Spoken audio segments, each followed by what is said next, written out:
Hello, hello everybody. Hi, welcome to this Meet with WIA54. We are very delighted to host you. I will just wait a few seconds, just a short minute to be sure that we have enough audience and people listening to us. So just to allow people to come in this Meet with. So please stay with us just a couple of seconds.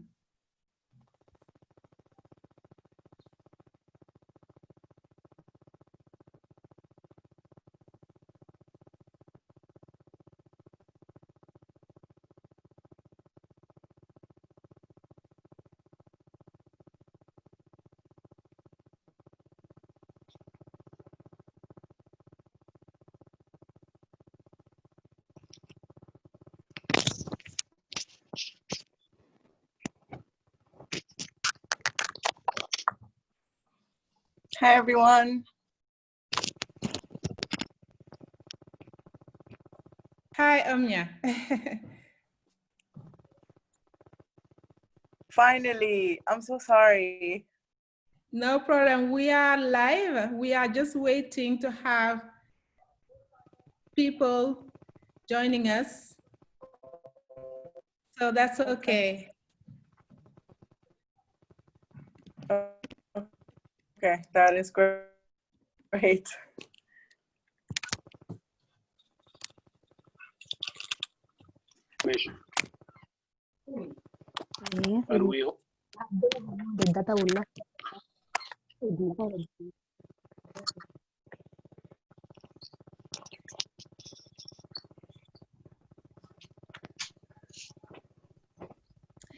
So we are also on streaming live on Facebook. So you can also share these meet with you can share this meet with your network on Facebook. Direct go on the Women in Africa Facebook page, and you can find the video and share it. So welcome to everybody. I am Sena Bucham. I am very delighted to welcome you again after the announcement of the WIA54 2020 selection. The winner, we just released the winner for 2020. We are very happy to host new woman, new strong entrepreneur, new promising entrepreneur into the Women in Africa family. I just wanted to start and just do a review of the selection you were part of. So I will start with myself. I was part of the 2017 promotion. And Omya, which promotion were you from? Hello. 2019. 2019. Okay, Victoria. Hi. So what was your selection? Which year was you in the selection WIA54? 2019 as well. 2019 also. Bernice? Hello, I was in WIA 2019. Okay, and Vivian? Hi, I was in 2017. Okay. Wonderful. The same year than me. And you can see that actually now I'm working as the WIA54 manager to run the program and just see what WIA can bring value, what the value that WIA can bring as network, as training, as supporting, etc. So I'm not going to be long because we start a little bit late. So I just wanted to know, Omnia, you are running Andaria, which is a bilingual storytelling platform and cross-cultural enterprise from and on Sudan, South Sudan, and Uganda. You used to say that your great souvenir from the summit was that you met the most powerful, inspiring, fun, and fashionable woman from all Africa, and that was a great privilege. Can you just talk in few words about this and your feeling of seeing the new winners, the releasing of the winners, 2020 winners this morning? So I want to congratulate all the winners, and at the same time really send my sincere apologies that they don't get to experience what we felt last year. COVID has taken so much away from us, but it has not taken away our determination to keep things moving. And as you can see, my cohort and I, our 45th promotion, we're very close together.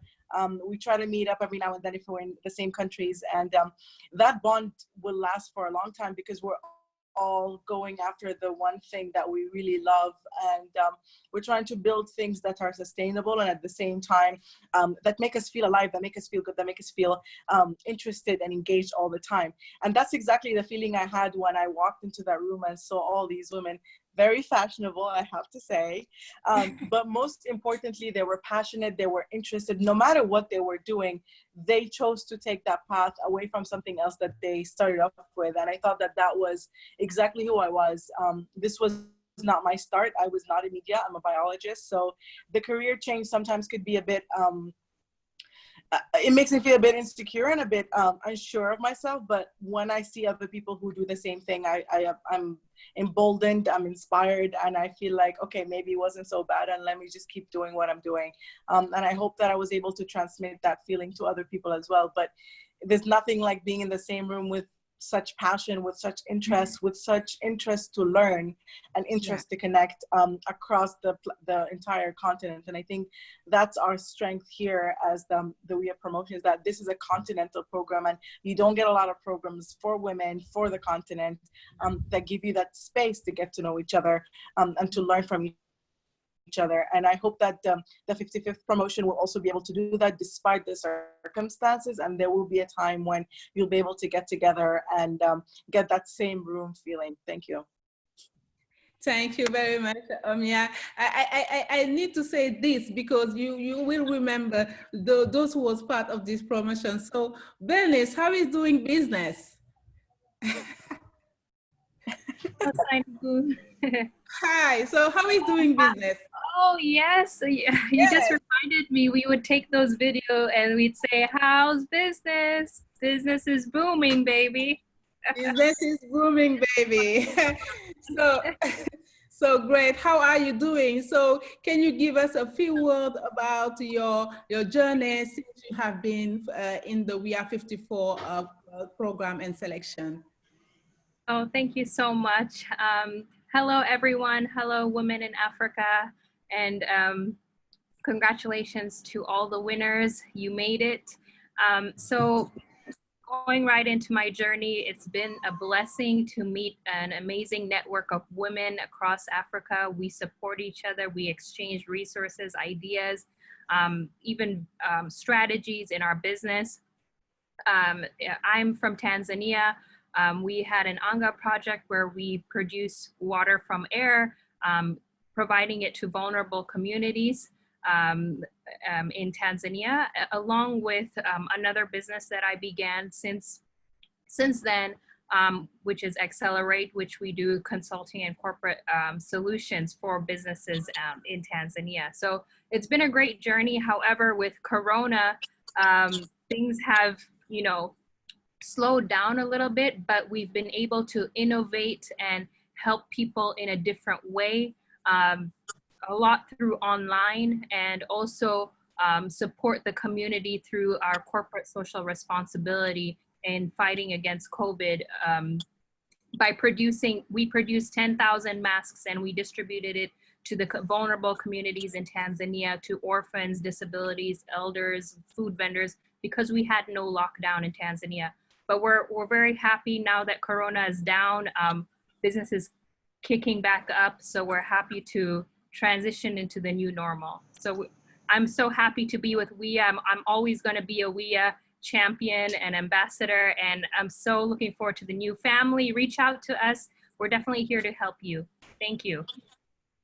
Thank you a lot, Bernice. So as you said, when you start being when you arrive in the WIA family, you stay in the WIA family, and I think that Viviane can testimony about that because she was part of the first promotion, and you are running a MedSaf, and you are doing very well, very well. We are very proud to have you as an entrepreneur that we have in the WIA family. So MedSaf is a platform for healthcare stakeholders to purchase, manage, and track medication. You increase access, affordability, and quality of medication dispensing. So that's, you might have a lot of work, actually, I need to say, Viviane. A lot of what? You might be very busy actually looking the situation with MedSaf. It's been super busy here for healthcare companies, right? Back in 2017, we decided that the best way to solve some of the large challenges that impact, healthcare as well as other fields in African countries is to use technology and data. And so we've been working since 2017 to realize this idea, increase access and affordability and quality of medication. So clearly when COVID-19 came and disrupted all supply chains, including healthcare supply chains, it just made the case for MedSaf stronger. As we've got a way to aggregate all various stakeholders using our platform. So thank you all for having me here today. I guess I was the first, first one. It's been an awesome journey. I mean, I think since back that, my life is just not even anywhere near the same as it was when I won in 2017. I mean, it's just a completely different life. And so I'm here to just kind of give perspective that, I'm sure, as we go along our journey, we're all at different phases. And, I can definitely offer support and do support all the entrepreneurs out there that are doing the hard work. But just keep in mind that this is a long journey and that you need a good support system behind you to get along that journey. So you might meet someone and not really kind of know, where they're fit in or are impactful in your life at that moment. But, organizations like this allow us to kind of still stay in the ecosystem and still stay aligned so that when the time is right, you've got the right people by your side. So congratulations to the winners and everyone who even just was confident enough to put an application forth. That's always even just a hard thing to do, to just kind of say, I'm gonna really kind of go out there on this idea and try to win something, right? So, but this is a great organization and platform. I think you guys have brought me back every single year. So I've not been able to do anything but continue to stay engaged and benefit from, just the great opportunities. And another thing is last year, even specifically, there were quite a few business connections I had made from the year before when I won the challenge. And, just to kind of see all the various stakeholders that were behind the scenes pushing MedSaf, in front in what we were trying to achieve years after I had already won the challenge in 2017, it was such an amazing feeling.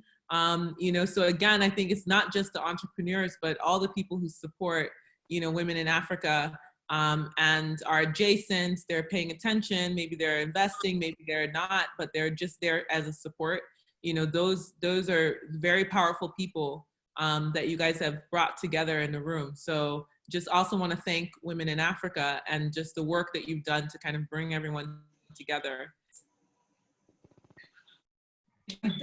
Thank you very much, Viviane. So, as you said, the networking is the core of Women in Africa, and we try to build bring together women, all African women together, so that they can strengthen each other. And I wanna talk to Victoria. Victoria, do you hear me? Yes, I can hear you, Senebo.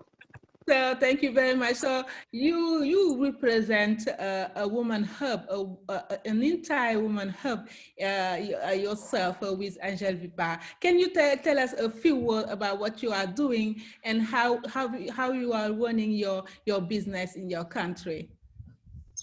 Thank you so much, Senebo. Thank you, WIA, for this platform, and congratulations to the winners of 2020. What I am currently doing is I have come up with the Women Visual Hub to complement the online marketplace, because the suppliers who are supplying the online shop, they need training, they need to be capacitated, and for them to be able to have knowledge for their businesses. So this Women Visual Hub is actually a network of startups, and we have members from various parts of Africa. We have some from Cameroon, women from Zimbabwe, women from Zambia. We meet and then we host different people of influence that come on and share their story. We give training on different topics that can assist businesses in their venture. And actually, I just want to thank WIA, because they've really opened up a lot of doors for me. And it's through WIA that I'm networking with some of these entrepreneurs from other countries. We are collaborating on this platform, and they are really giving me the support. And I would have said, if it was not for WIA, then I wouldn't have met these influential ladies, and they are very much supportive. And because of WIA also, I have a chance to be selected. I recently won an award of 1,000 entrepreneurs through the African France Summit, and it was really, it's really one of my, it's actually the breaking, the major point of my business, the turning point of my business. And yeah, we are really just trying to push these women, to empower these women on the visual platform. And also now, these women are also supplying the online shop with their products, so that we can ensure that they don't remain stagnant, but they continue to grow and reach the wider market. That's wonderful. That's the idea of WIA. That's the core idea of WIA, bring a woman together. And now I have a question for all of you. You can answer as you want. What I see is that you are trying, all of you in your country, with your business, and with your own way to build and build the future of Africa. I have this question. So, were you born as builders, or did you learn to become builders? Because what I can see is that you are trying to build something very strong for the future of Africa. So, is that something that you were born with, or is something that you learn to be? So, you can take the floor. Yeah, so go ahead. Yeah. So I feel that there's definitely people who are born with leadership skills, right, over others. And there's definitely people who are born in families where they have to take leadership positions. You know, I'm the firstborn of 5 kids. So I was also doing motherly duties all throughout childhood. But I do think that to be able to think that you can create something that is big enough to change, you know, some of the huge issues that we're facing, I do think that that's a learned skill. And that's a learned skill by doing small things that you can control until they build up to big things. You know, in my case, it was, you know, just really pushing myself to the limit, applying for positions in volunteer positions. So volunteering almost my whole life for soup kitchens, you know, various NGOs, and then upgrading my leadership skills through extracurricular. So I was always in sports, I was in theater, I was in so many things during high school. And then as I graduated, got into college, you know, I started a theater troupe, I did this, I did that. And so it's, you know, you've got a job and you've got your education, but how are you actually doing things to build your character? How are you doing things to build your skills outside of work? I think those are some of the stepping stones that you have to take. That's part of the foundation of becoming someone who can believe that you yourself can change the entire world, you know? And so I definitely think that it's a muscle that you practice and you build, and you've got to be repetitive. But also the other thing I think is that, you know, it's a mentality too. You know, if you come from a mentality of scarcity, you're never going to believe that you can do something massive. But if you come from a mentality of abundance and, you know, possibility and openness, then you can start to actualize a future, buy in and commit to. So and these are all skills that you can learn, right? And practice. So I really think that anybody has the individual power to change the world and do big things. And big things are subject. I mean, that's also up to, you know, it's up to, it depends on your world as well. So if your world is your family and your neighborhood, then that's doing big things. You know, not everyone's world has to be creating the next Facebook or Amazon, you know? So those are just my thoughts on whether you're born with it. Sure, sure. Something that you need to practice a muscle. So I love that saying that is something that you need to practice each day and build it, build how to be strong, resilient, and have the vision of what you want in your life is something very important also in the entrepreneurship journey. So I don't know if you others have some few words to say about this first question.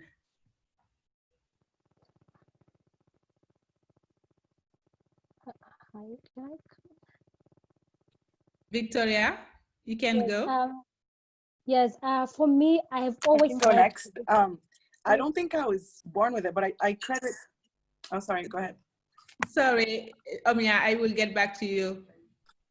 okay, for me, I've always this strong Okay. edge to create, to solve things in my community.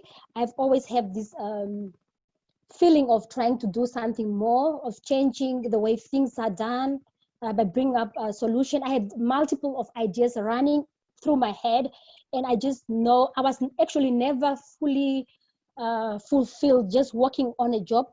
I felt like I needed to do something more, something that can really bring an impact into the community, something that can really empower the vulnerable or the previously disadvantaged groups in my community. And I always had this fear of coming at the end of my life and not tapping into those ideas that which I had. So for me, yeah, I have been always having this fear of not doing or embarking on or working on my ideas, or then realizing, oh, this is the end of my life, and what have I done? Why did I not try that out? Yeah. Thanks a lot, Victoria. Omia, you wanted also to say something about being a builder. Yeah. Just briefly, I don't think I was born with it per se, but I credit the scientific method. I did biology and I did environmental science, and I think that a lot of what we learn in science is applicable to building a business or to starting off from a place where you're not so sure, because you basically, as my colleague said, you build something and you are okay to try and fail, as long as you know where you're going and that you're testing your method back and forth to iterate on the process and to make sure that the next time will be better and has a higher chance of succeeding. So that's all I wanted to say about that. Thank you. Thank you, Amia. So Bernice, I won't ask the same question, but it's kind of the same thing, because I know that you are doing a lot about the COVID-19 situation. So let's talk maybe about the impact you are building around you, your business, and all you are doing for your community to support about the situation. Can you give a few words about how you are impacting your community in this situation actually? Thank you, Sainabu. So when COVID came to Tanzania, there was a lot of panic, like in many African countries, and understanding our healthcare system and not really having much information or awareness on how to prevent it. And so I actually spoke to a friend of mine in Hong Kong, and she told me, hey, you can make reusable face masks from home. So I decided, hey, I'm gonna make it. I went to YouTube, I started to stitch my very first mask. Just that creativity and curiosity to solve a problem. And I'm like, hey, this works. And we went to the CDC approved, and then we got the right materials. And we're like, hey, listen, why don't we help people with this? So in our business, we invested into it. And then through that, other people started investing and wanting to join. We got volunteers. So many people wanted to help out in this situation. And I didn't know that it was going to go really massive, with so many people wanting to help and contribute. And we empowered tailors, because tailors, all their business stopped during COVID. There's nobody stitching designs or gowns or anything. And so we were able to empower small tailors, and they really, really thanked us. Like, thank you so much. Without your support, we would have really been unstable. We wouldn't have even had food to eat. And so we were able to empower them, and then create and always improve on the masks and be able to distribute it to those really in need. But also when we were going out on the field, so we had our face shields, we had our lab coats, we had our gloves, we had our masks, and we were going out onto the field and explaining to people, hey, this is what you need to do to prevent the virus. It's really important, especially the elders, wash your hands, different things. And they were so touched. People were actually giving us gifts of bananas, charcoal. They're giving us gifts just out of appreciation. We had people running after our car. Hey, we want that. Like, hey, what about our families? What about this? And we were so touched by just helping them out and being able to not only support them, but also educate them how to wash, how to reuse during the pandemic. And we actually saw people starting to use that, because they said, we can't afford these masks. They couldn't afford surgical masks. And then the mask, the cloth mask, they're like saying it's expensive. So, and when we would give them, they'd say, we can't buy. We said, it's free. And they said, what, really, free? And it was almost like, why me? But it was a blessing to serve others. And for me personally, that was one thing that we did through our business. But then also through our business, we hosted a lot of Zoom conferences and also Instagram live awareness. So we had Corona survivors speaking about how they survived Corona, or people in mental health, because there's a lot of mental health issues going on, people stressed, losing jobs. Also tools to support businesses, especially in our business, we encourage businesses to work on the back office. So we gave solutions and provided them with solutions, a lot of free webinars, but also solutions at discounted packages to help them work on their back end during this time, solutions that they wouldn't necessarily work on their back office, so that they could be able to cope and innovate. It's kind of creativity during crisis. So that's what we were able to do during the crisis. And we're still very thankful. And there's been a lot of people coming. And we've actually expanded a lot of our network and our reach during this pandemic, which you wouldn't really think so, but it has been a blessing in disguise as well. Even though people have been affected, we've been able to shed light and positivity during this hard time. Yeah, I've seen some picture on the social media about this initiative, what we are doing. It was very touching. And I've seen also what you talk about. The people were very grateful, asking why they were chosen to have a mask. So this is the reality we are facing every day. And I need to ask the same question to Viviane, because I know that she's actually, you are running a digital platform about medication. So I think that also you are playing a very important role in your country, actually, to support all the initiative and the government, what they are doing. I said, yes, so definitely, COVID-19 for us was a period of expansion, and expansion in the sense that, we had to, really just open our minds of just how we're going to be able to assist. Because not only was the government or the country dealing with COVID-19, but I think the bigger impact is that the country is dealing with disrupted supply chains globally. So whether that means food, but in the healthcare space, it means that there's a disruption of the way that people typically get their medications, their consumables, their, of course, masks, N95s, masks, and 3-ply masks. Those are part of consumables. This is part of what the medical industry uses every day, right? So now you've got this pressure for the country to get supplies, but then you also have crucial supplies that are necessary for the healthcare industry. So, we've been just very strategic on, making sure to support our hospitals and pharmacies and expand support to hospitals and pharmacies during this time. We started to work with rapid test kits, just to make sure that people just had as many of the various options that they might need in the market at the right time, as well as, PPE, just making sure that we've got, that now not only are we working with hospitals and pharmacies, but we opened up to working with corporations, various companies, SMEs that were starting to buy from us to protect their staff, protect their people. And then also, one other way that we expanded during the time was direct to patient sales. So, we opened up our platform for the average person to purchase discounted, N95 or 3-ply masks. So, that was one of the ways that we were really able to, just kind of support.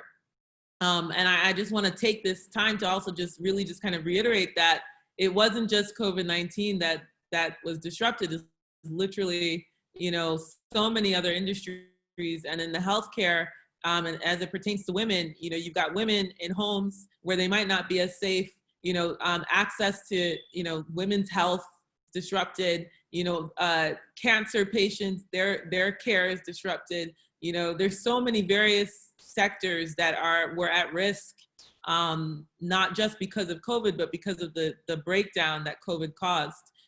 So for MedZaf, since we deal in all of those things anyways, it was really just about us expanding to take care of as many people as we could. Thanks a lot. Thanks a lot. It's so true what you are talking about, because at the beginning we are all focusing on the COVID-19, and after we've seen that there are many other diseases that were going a lot of bad things. So all the diabetic, all the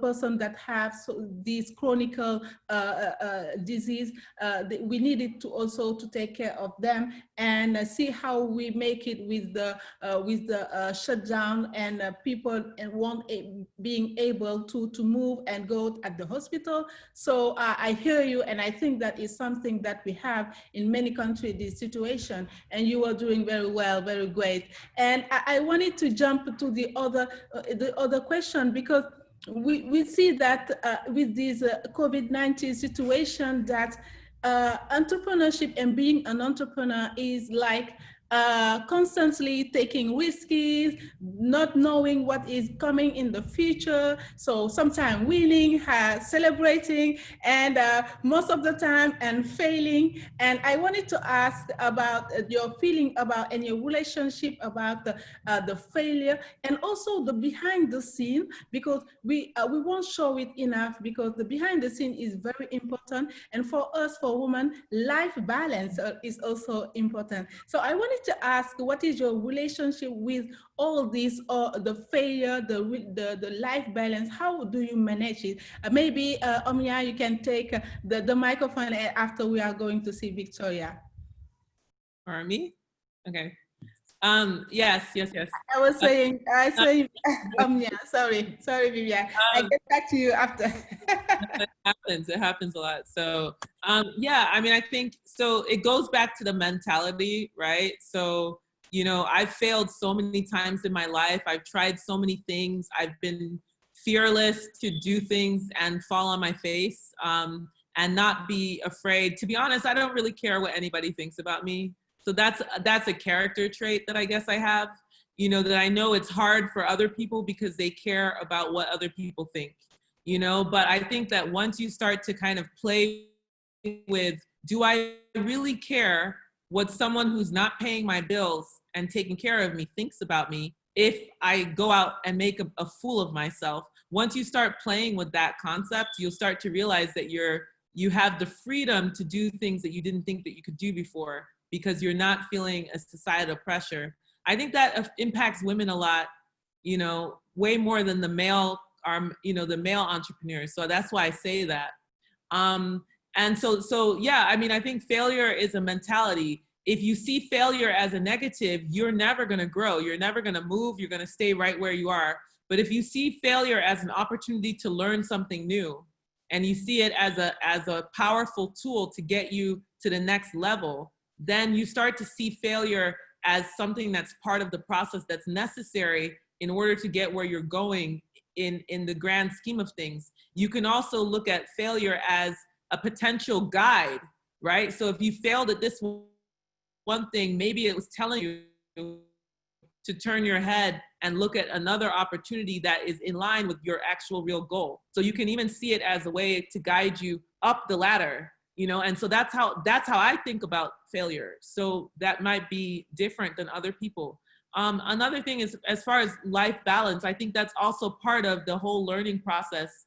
I mean, I think if you think of entrepreneurship as a journey, that once you kind of get bitten by the bug of entrepreneurship, you're probably going to find a way to be involved for the rest of your life. So if you look at it as a journey, then you'll realize that that work-life balance is going to also be a journey. You're going to have to kind of, you know, play with it. And sometimes you're going to fail at it and things are going to fall through the cracks. You know, around the time where I won the challenge, I definitely did not have the work-life balance that I needed. You know, I was laser focused on MedZaf in 2017, 2018, up until 2019. I've been laser focused on MedZaf in a way that didn't allow room for other people, a lot of other people in my life, right? And, you know, 2020 being in lockdown in my living room, you know, has been an amazing opportunity for me to kind of realize, okay, well, let me reevaluate just some of the ways that I do these things so that I can still have, you know, the people in my life that I need. But this is all a learning lesson. So I'm not going to look back at those times where I would hustle from 7 in the morning till, you know, 2 in the morning. You know, I'm not going to look back at that and say, oh, I wish I didn't do that, right? But because it's been able to get me here in Nigeria, in a place where I can start to think about more room and adding more room in my life for other people and other things. So it's a journey, and we all have our different journeys. And, you know, I don't compare myself to anyone either. So that's just another thing. Sure. I don't care what people say. I don't compare myself to other people. So it's my own journey. Yeah, sure. It's very personal, this life balance and how we face this journey. And Omnia, do you agree with that, or do you have another vision about this, about risk, failure, and also life balance? I'm going to talk more about the personal, the behind the scenes thing, because I feel like we don't, as you said, we don't talk about it enough. So it may seem that for media industry, it's such a hectic time to be in the media industry right now. The outputs that we create or what we give out to the audience or to the followers is maybe like 10% of the work that goes behind the scenes. And because we consume a lot of troubling, sometimes shocking, saddening, scary material and content, it really takes a toll on you. And especially when everything else seems so uncertain. Like I was stuck in Uganda for 3 months, which was lovely. I love Uganda. And things were really good there. But just being in a place where you don't really have access to leave if you want to, and away from the family was stressful for them more than me, but it had its effect on me. But then also the team here was struggling in Sudan because there was like electricity cuts, internet was really bad. People really, trying to get used to working from home all the time and not be able to have some activities online that were usually done better offline. And just the transformation was shocking and annoying and frustrating to so many people. So being in the position that I'm in and having to kind of care for the team as much as I can, be there for them, schedule check-ins, check on everybody, make sure that no, issues left unresolved, and then handle every aspect of their frustration. I was basically piling on and piling on and piling on. And at some point it just got so weird and scary how I was always like running in my head and not really focused on COVID because like I'm sheltered at home. There's nothing really to worry about, but the pace of the wins and the losses was completely skewed. So there was good wins, but we weren't even thinking about the wins because it just seemed like we're in the time of disaster and everything seemed like a big loss at the time. And I think what happened is a bit of a paradigm shift, and I have a lot of people to thank for that because it wasn't me who inspired it. It was someone who said, what are you doing? That just made me think like, let's just go back to thinking that this is life and this will always be the case. There will always be challenges. Maybe the magnitude will differ, but I think that to not be focused so much on this being a crisis and kind of pushing our stress levels. Like I have never in my life used hair vitamins, but I was losing so much hair that I just had to get on them. Thankfully they worked. But so basically kind of checking ourselves before we get run by a train of thought is the lesson for me. But I have to say that I honestly, one of my teammates asked me like, how's your self-care situation? How is it going? Do you have a recommendations? I was like, my life balance right now, my life-work balance is absolutely terrible. Do not take any advice from me. And I had to admit that because right now I don't feel like I'm doing the best for myself all the time, but I'm trying my best. And that's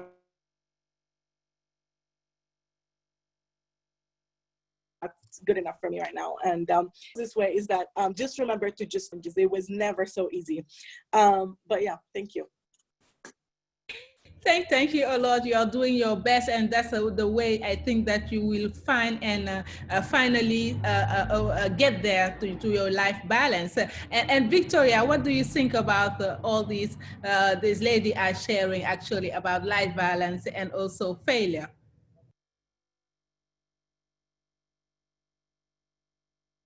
We are not hearing you. Can you put your mic on?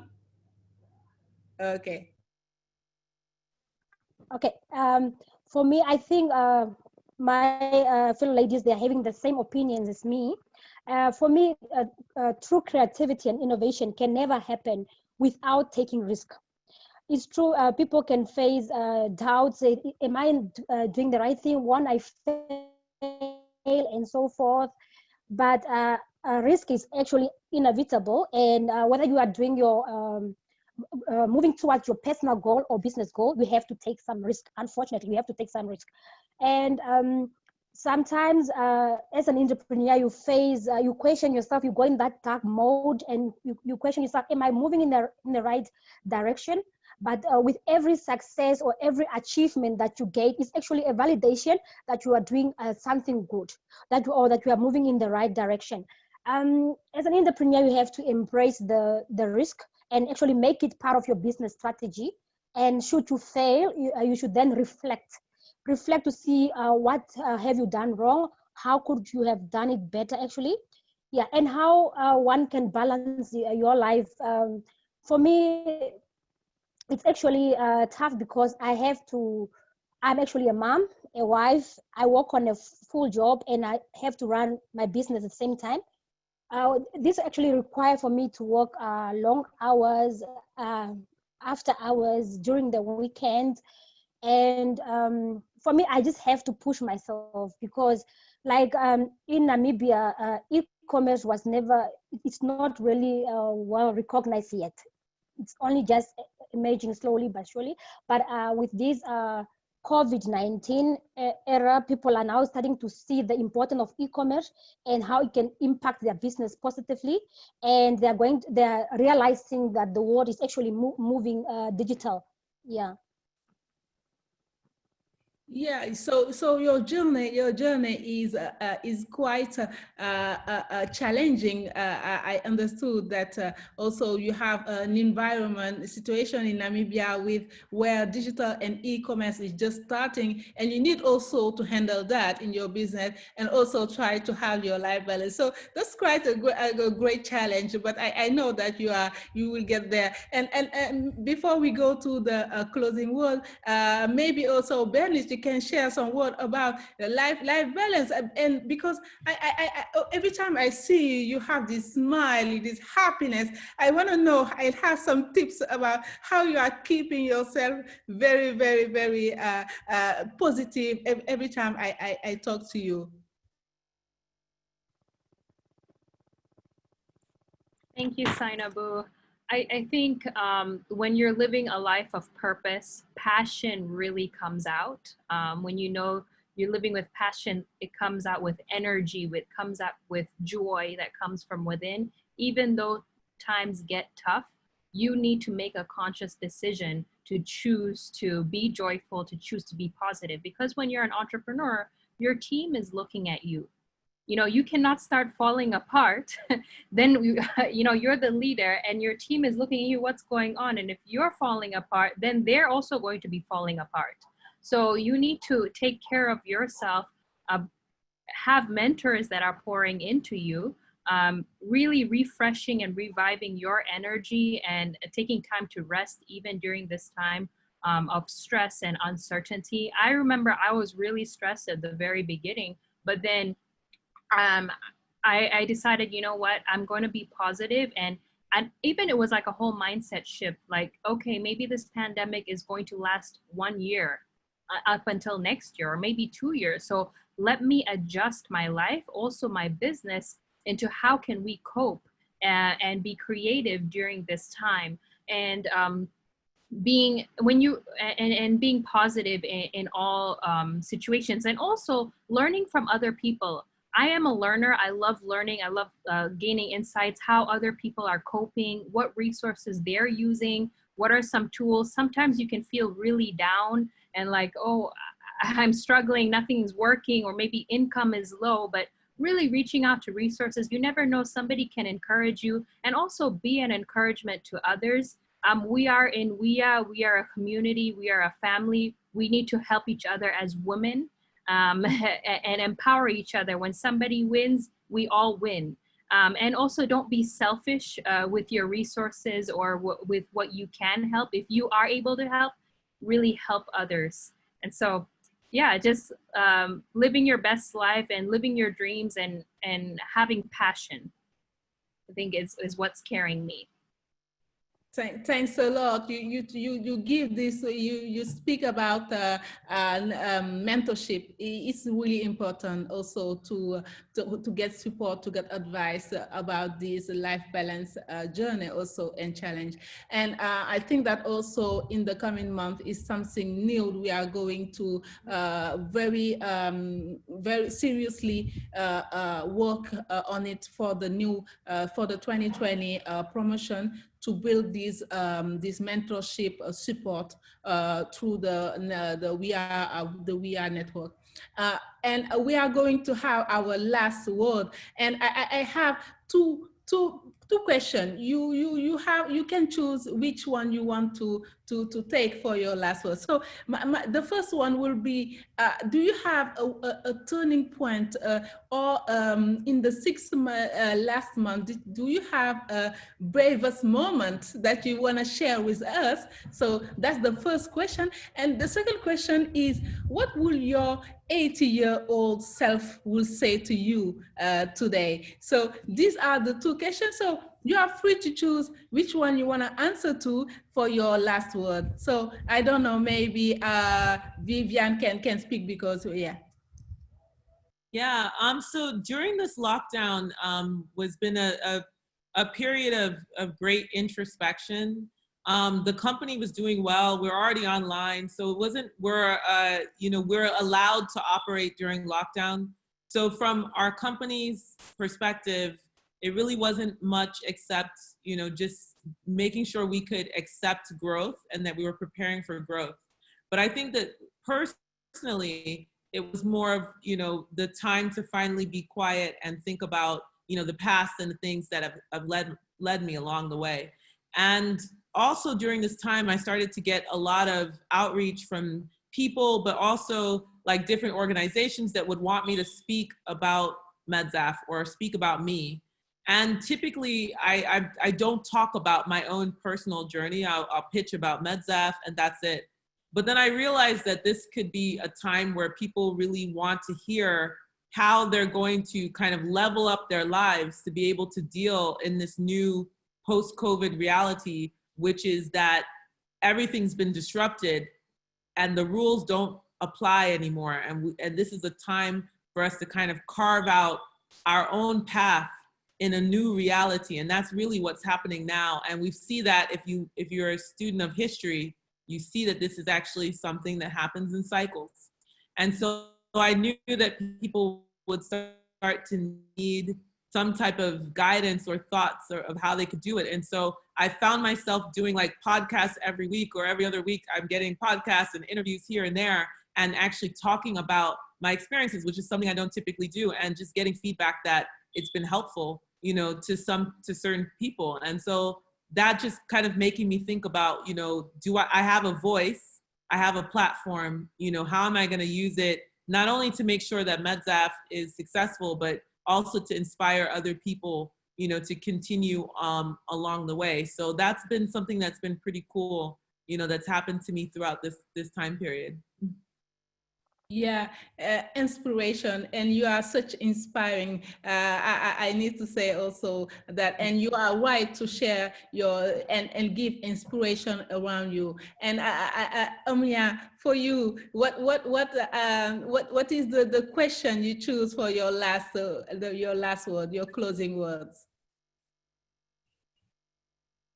I would also choose the turning point. I think I also had a lot of time to think about where I want to be and what pace I want to choose actually. And I found the things that keep me going even in the toughest times in such a long time. Reading of books, like fiction books, but I read other things, of course.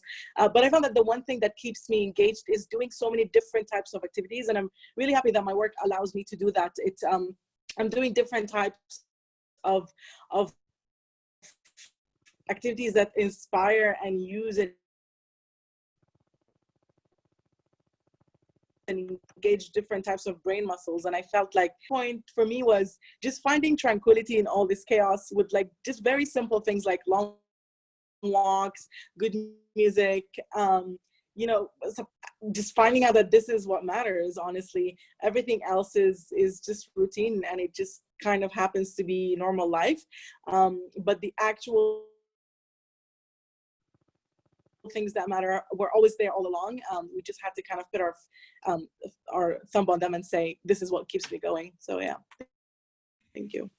Thanks a lot, Omnia, for this this closing word concerning how you are facing and living your feelings about these the actuality and the situation we are living, all of us around the world. And maybe also, Victoria, you can share your closing words.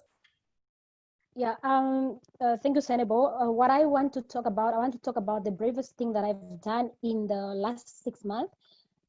During the lockdown period, most micro businesses, especially the street vendors, they have to cease trading, and it was a very tough period for the entrepreneurs, and because some of them their source of income is from selling, and so I created a platform on the online shop called Angel Vipa Open Market, Visual Open Market, which provided an opportunity for this street vendor to sell their goods on the platform. And for me, it was something that really I felt like I did something that really impacted a few of them that sign up. And I also during the lockdown is when I launched my Visual Women's Hub, because usually when I do training for few people, only Namibian startup. But at that moment, I have to do training from people, like as I mentioned earlier, people from different countries. So it was, for me, it was one of the bravest moments to just go out there and give my knowledge of what I know to entire African startup. So it was quite an awesome moment for me, and yeah. Yeah, always inspiration is always something great to share. And also, we used to say that digital is the future for Africa, but now digital is now. And you are you are right to push for that, and to continue pushing digital in your country. And I'm sure that you have many more great things to come in the coming month and year. Thank you very much. And Bernice, you will be the last to share maybe your closing words. So what would do you want to talk about the what your 80 years old would say to you, or about yeah, go ahead. Sure. So I was really thinking about this. What would your 80-year-old self say to you? I really think for me personally, I have a long way to go, but my life mantra is, to whom much is given, much is required. That is something that I live by. So if God has given you much, you are required to do something with that, to put out your gifts and talents into the world. And for me, faith is really important, and I live by faith. And so even in hard times, even on my entrepreneurship journey or my community journey, it's really important to have faith and believe and trust God. And God enables you. God gives you purpose. God gives you things. Everything that is happening to you, God has already planned and given it to you. And I think in my 80-year-old would say, I'm definitely somebody who, I have an achiever mindset, but it would say, Bernice, slow down. You could have slowed down a bit and calmed down.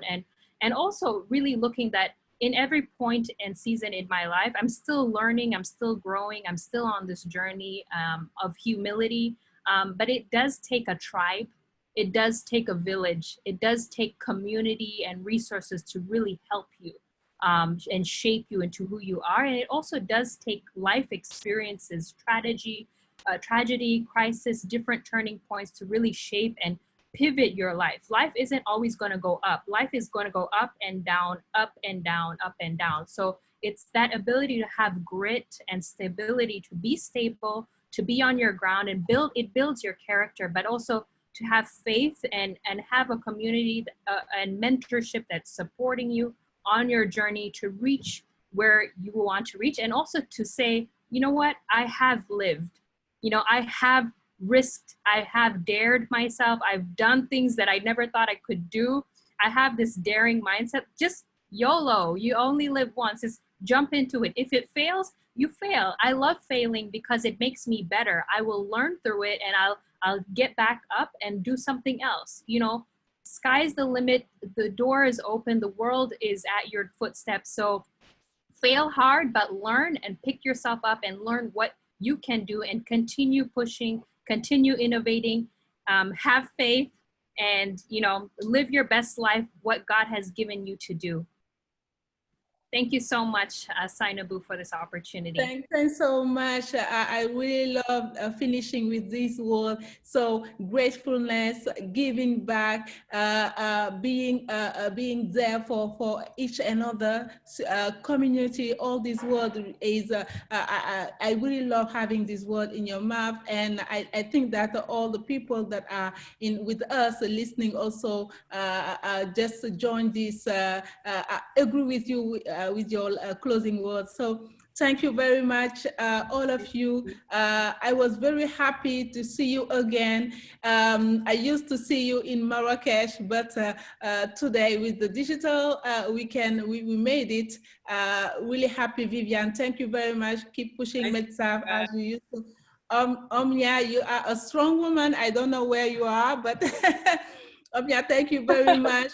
Thank you so much. Thank you so much, Victoria. Thank you so much, and Bernice also.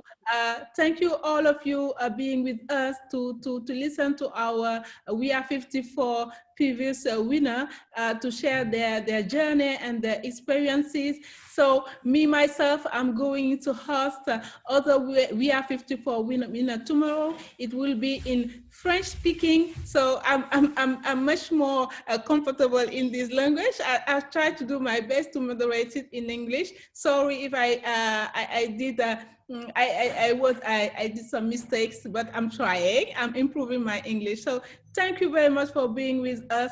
I'm sending you the rendezvous for tomorrow at the same time with the WIA54 French speaking. Thank you very much, and see you on our social media. Keep in touch on our social media, and yeah, keep safe. Keep safe. Thank you. See you guys in Morocco next year. Yeah, next year, rendezvous in Morocco. Bye-bye. Right. Ciao. Thank you very much. Thanks. Bye-bye. Ciao.